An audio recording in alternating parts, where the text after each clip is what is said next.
Hey friends!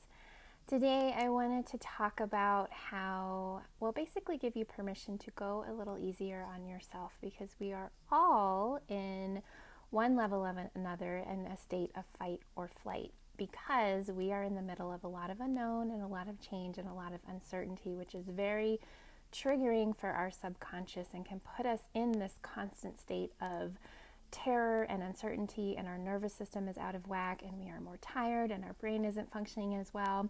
And I wanted to share a quick story from my own life that kind of illustrates how this works and how it really helped me realize that I needed to be a little more gentle with myself when I was in a constant state of fight or flight. So before I moved up to the mountains a little over a year and a half ago, I was dating somebody and he was talking about coming up to visit me. And I remember him texting me and thinking through the different things he wanted to consider for the trip. And he said a few different things, but the one thing that really stood out to me was he was opting to take the bus instead of driving because he was thinking about how driving all the way up the mountains, it's about a 3.5-hour trip, was going to put a lot of wear on his car.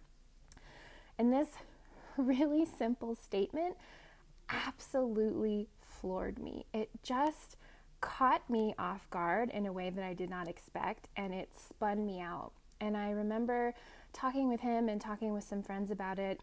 It really upset me because it made me realize that I didn't have the capacity to think about things like the wear on my car. I didn't have the capacity or the bandwidth to think through a lot of the details that he was thinking through. And ultimately, it's not about that trip or him coming to visit or wear on your car. What it made me realize is that I had been in such a constant state of fight or flight for so long that my bandwidth was absolutely zapped. So much of my energy was going to being on high alert because I didn't know if I might run into an ex-boyfriend who, if you've read in the Unravel book, was very abusive. It was very unhealthy, and he lived about 5 minutes away from me.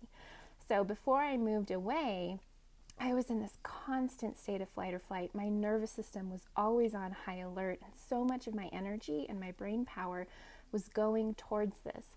Anytime I left my house, I was aware of any truck that drove by that looked like my ex-boyfriend's. Even if I was facing the opposite direction, I would turn suddenly and I would see a truck go by that was the same color as his because I was so amped up and I was trying to keep myself safe.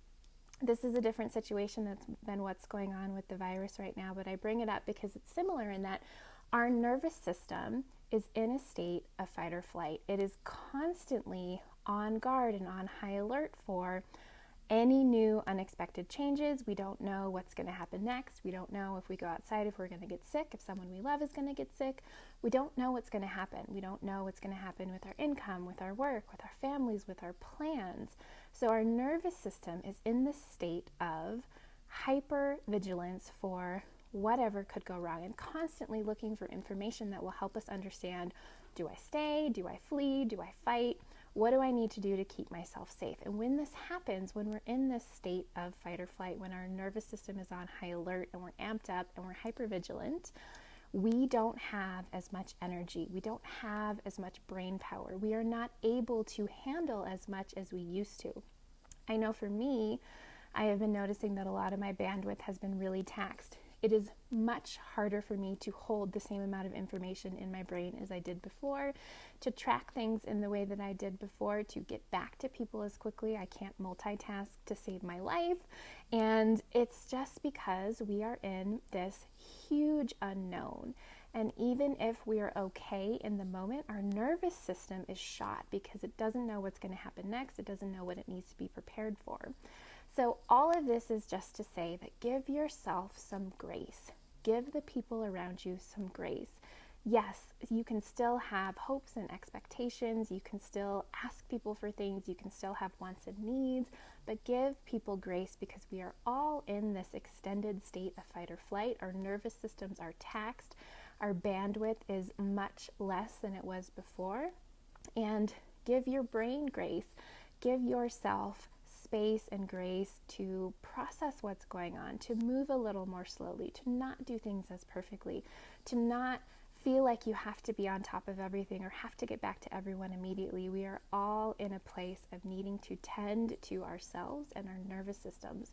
And just give yourself grace in that and give yourself a little bit of extra love, and know that it's normal for when our state of being is taxed in this way that we just don't function the way that we did before. It's really, really important for your health that you manage your stress levels, which means don't beat yourself up if you can't function like you did before. Don't give yourself grief if you forget about things, or you're not able to do as much as before, or you need a little bit more sleep, or you can't track a certain conversation. You are in a state of fight or flight to one degree or another because there's so much that's unknown, and that's okay. It's normal. It's to be expected. If you have questions about this or need some resources and support, let me know. I would be so happy to help you, and I will be back soon with another video.